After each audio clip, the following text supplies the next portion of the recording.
Senator Cruz. Thank you, Mr. Chairman. The Biden administration may go down in history as the most brazen constitutional fraud in American history. A Potemkin presidency fronted by a failing puppet with staffers behind the scenes pulling the strings. This is not political hyperbole. The American people saw it with their own eyes during the June 2024 debate. Numerous times, Biden stood frozen behind the podium, mouth agape, eyes frozen and unblinking. When he did speak, his words were confused and disjointed. I said that night, this is the most consequential presidential debate in history because it will result in one of the two candidates being removed from the ballot. That was exactly right. And following that debate, the Democrats recognized the collapse. They pulled out their knives and took out President Biden like Caesar on the Ides of March. For all of their strutting about, protesting that they support democracy, not a one of them gave a damn about democracy when they pulled Biden off the ballot and dropped Kamala Harris in without a single Democrat primary voter voting for him. And you know what? Not a single Democrat is here today because not a single one of them gives a damn about the fact that they lied to the American people for 4 years. They knew. Every one of them knew that Joe Biden was mentally not competent to do the job. The White House press secretary, she knew when she stood in front of the American people and lied over and over and over again. And they're not here because they can't defend themselves. It wasn't a surprise. For 4 years, the White House hid President Biden from Republican senators, would not let him meet with us. He served 40 years in this body. We all know him. And they deliberately lied. And by the way, Jake Tapper had a bombshell book exposing the incredible scandal that Biden's mental decline was covered up by Jake Tapper. There's a Yiddish word, chutzpah. And that truly is chutzpah. How dare we lie and cover up what we all knew? Now, I have been asked literally 1,000 times by Texans, who was running the country? And I'm going to give you the most terrifying answer. I don't know. I genuinely don't know. And not a single Democrat here cares. The most telling proof of Biden's decline came with the signature of the president, the symbol of executive authority that was outsourced to a machine.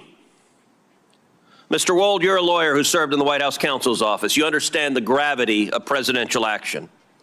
Does the president's signature carry legal and constitutional weight under Article 2? Yes.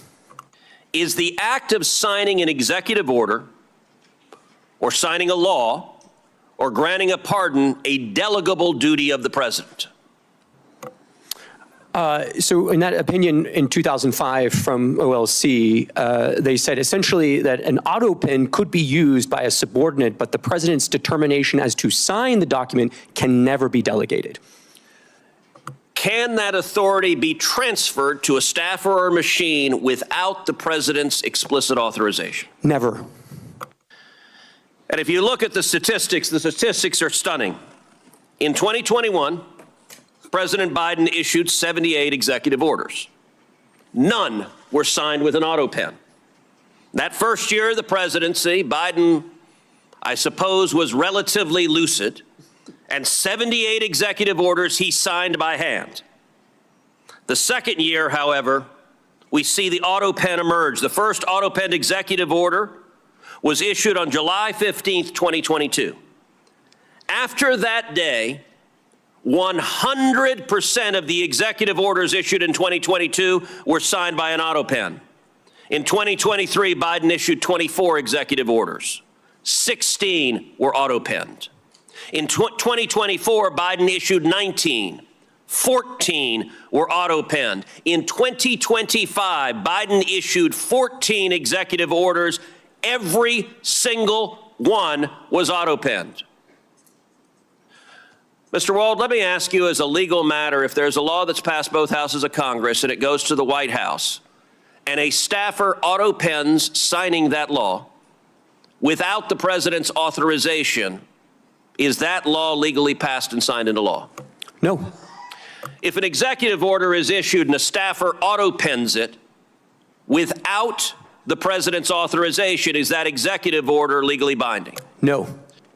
And if a pardon is issued from the President of the United States and a staffer auto-pens it without the President's authorization, is that pardon legally binding? No. Under the Biden White House, the ceremonial song, Hail to the Chief, was effectively replaced with Hail to the Pen. And it was an outright assault on democracy. And every reporter covering this ought to ask, why doesn't a Democrat care? We heard about the moral responsibilities of a staffer. How about an elected senator who knows damn well that if we get into a war and Iran is preparing to fire a nuclear weapon at the United States, that the commander-in-chief is busy playing with his Jell-O and is not competent to defend ourselves? And every member of the cabinet, the chief of staff, the press secretary, and the members of Congress who lied about this on a daily basis with the press's complicity, they are all responsible for subverting democracy.